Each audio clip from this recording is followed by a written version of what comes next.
Kaya ma'am, balik tayo sa iyo. Nagpapatawad ako ma'am. Hindi ko kasi alam na si BBM. Hindi ko sinasabi ma'am ha, na kasalanan mo at binoto mo si BBM. Hindi ko alam ma'am, talaga totoo. Hindi ko rin alam talaga.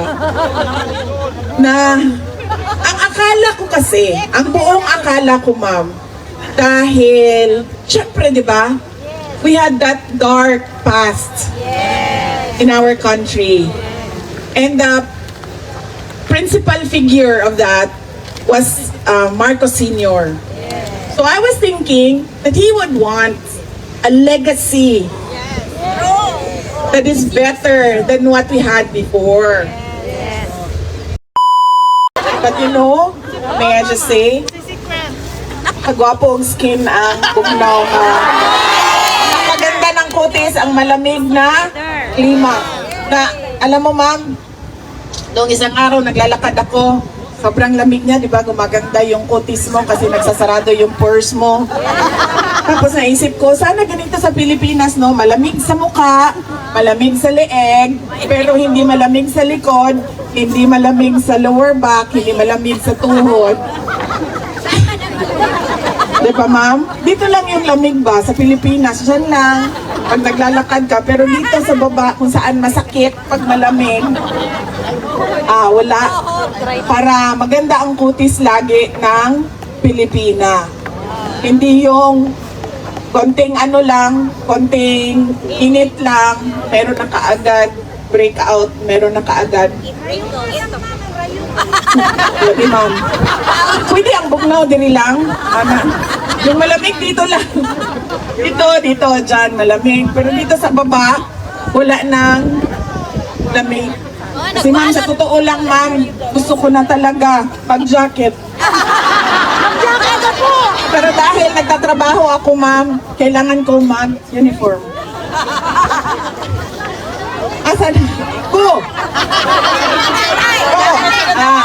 His influence in my life. Unang-una, education. You know, when we talk about tiger moms, Asian tiger moms, where they demand academic excellence from their children. In my family, it was a tiger dad, not a tiger mom. Sinasabi ko sa inyo, sa sobrang bait talaga ng nanay ko, kahit gusto mo maging bulaklak, sasabihin niya sa'yo, go ahead, become a flower. Ganyan, yung nanay ko. Pero yung tatay ko talaga was really, I would say terrible in terms of driving the importance of education into my head. Really. Because ang sinasabi lang niya sa akin noon, hindi ka tao kapag hindi ka abogado o hindi ka doktor. Dalawa lang ang binigay niya na choices sa akin. Swerte na nga kayo, yung mga nanay niyo, sinabi lang sa inyo nurse eh. So 4 na taon lang yun. Sa akin talaga, ang demand sa akin, abogado o doktor. So 8 taon yun. Ganun siya sa akin nung ako ay lumalaki. So ako din, pakiramdam ko rin, nung ako ay lumalaki at nag-aaral, wala din talaga akong choice. Maging abogado o maging doktor o hindi ka makakauwi sa bahay ng mga magulang mo. And therefore, wala kang libreng kuryente at tubig. Ganon yung pakiramdam ko. So nagsimula ako sa med school and then I ended up sa law school and became a lawyer. And yun ang nakita ko na nagbago yung tatay ko sa paningin niya sa akin. The moment na nalaman niya na abogado na yung anak niya. Because apparently, sa mga more sa male lawyers, they find pride and honor kapag meron silang anak na abogado din, kahit isa man lang. And I think ganun din sa doctors. I do not know, but I think ganun din sa mga doktor. Kaya wala nang ibang paulit-ulit na sinabi sa akin, tatay ko, kailangan mo maging doktor o kailangan mo maging abogado. So it was a childhood with a tiger dad. Not an Asian tiger dad, not an Asian tiger mom. Ang pangalawa pong natutunan ko at paulit-ulit na sinabi sa akin ni Pangulong Duterte. Sabi niya, you make your own history in this world. So therefore, sa lahat ng desisyon mo, ay hindi ka pwede magturo ng ibang tao sa mga maling nagawa mo sa buhay mo. Kaya ma'am, balik tayo sa iyo. Nagpapatawad ako ma'am. Hindi ko kasi alam na si BBM. Hindi ko sinasabi ma'am ha, na kasalanan mo at binoto mo si BBM. Hindi ko alam ma'am, talaga totoo. Hindi ko rin alam talaga. Na, ang akala ko kasi, ang buong akala ko ma'am, dahil, syempre di ba, we had that dark past in our country. And the principal figure of that was Marcos Sr. So I was thinking that he would want a legacy that is better than what we had before. So,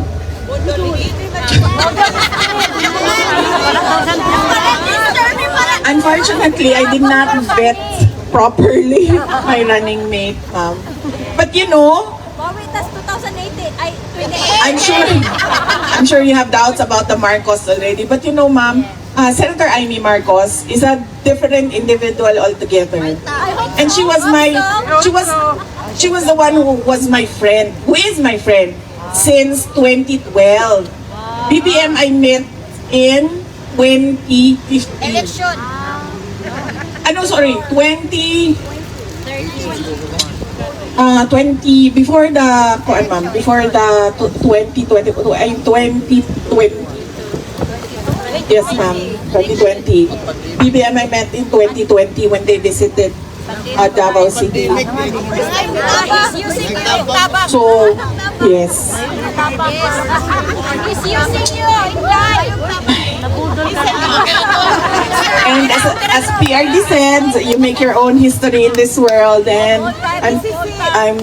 I apologize for that decision, ma'am.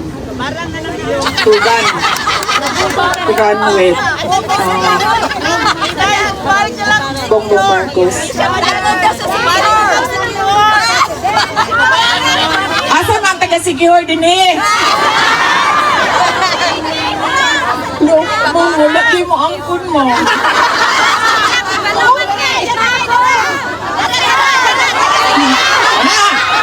Angkon na. Ma'am, budat-buduting.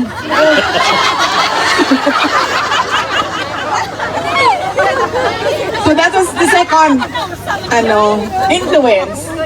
That is that you make your own history in this world. Hindi mo pwedeng sabihin, kasalanan ito ng tatay ko, kasalanan ito ng nanay ko, kasalanan ito ng asawa ko, ng boyfriend ko, kasalanan ito ng boss ko. Kasalanan, hindi. Everything happens for reason. Paulit-ulit niya sinasabi sa akin, you make your own history. So you have to own up to all the mistakes, the decisions, good or bad, your life. That's true. Third. Ano nga ba yung third, ma'am? Dali lang. Hindi ka pwedeng umiyak. Kahit anong mangyari, hindi ka talaga pwede umiyak. You cannot cry at all. Ma'am, when I was 5 years old, and this is so traumatic for a 5-year-old.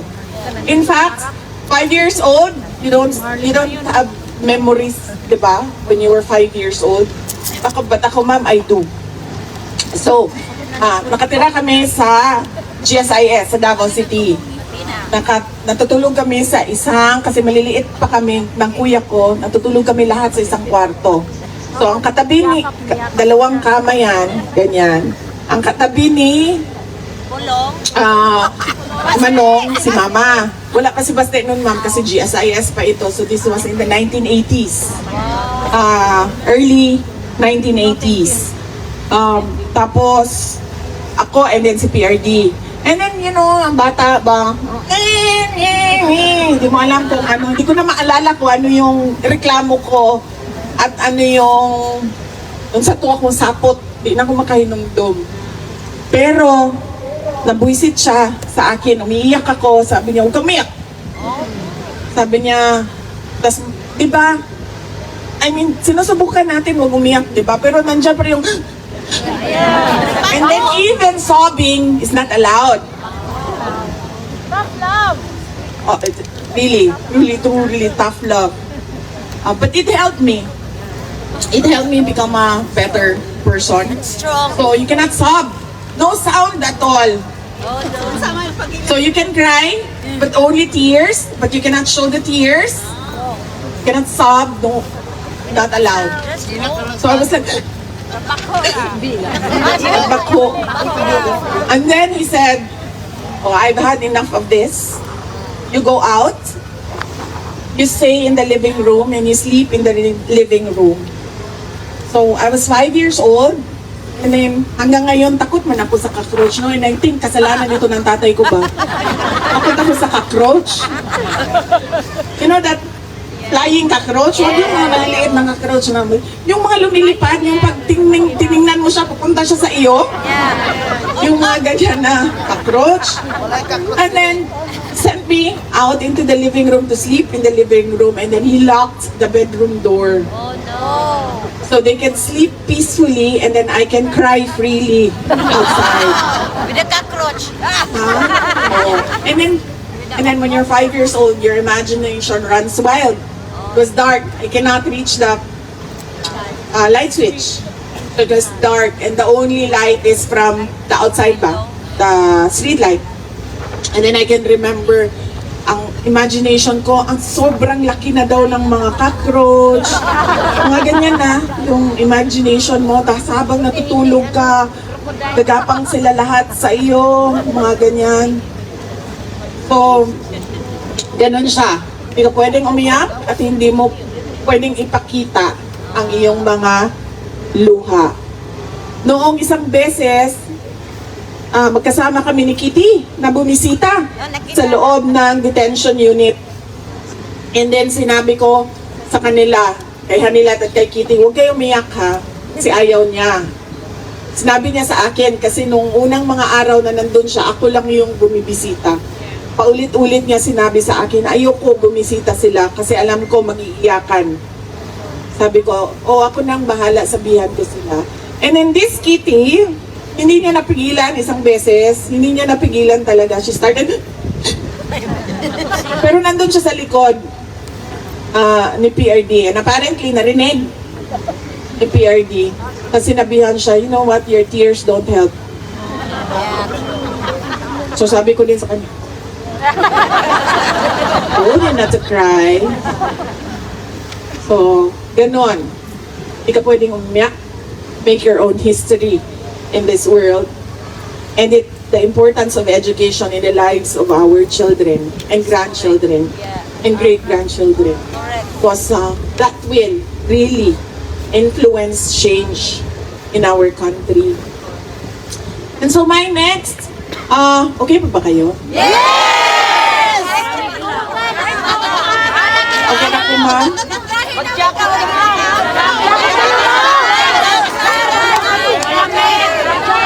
Okay na, ma'am?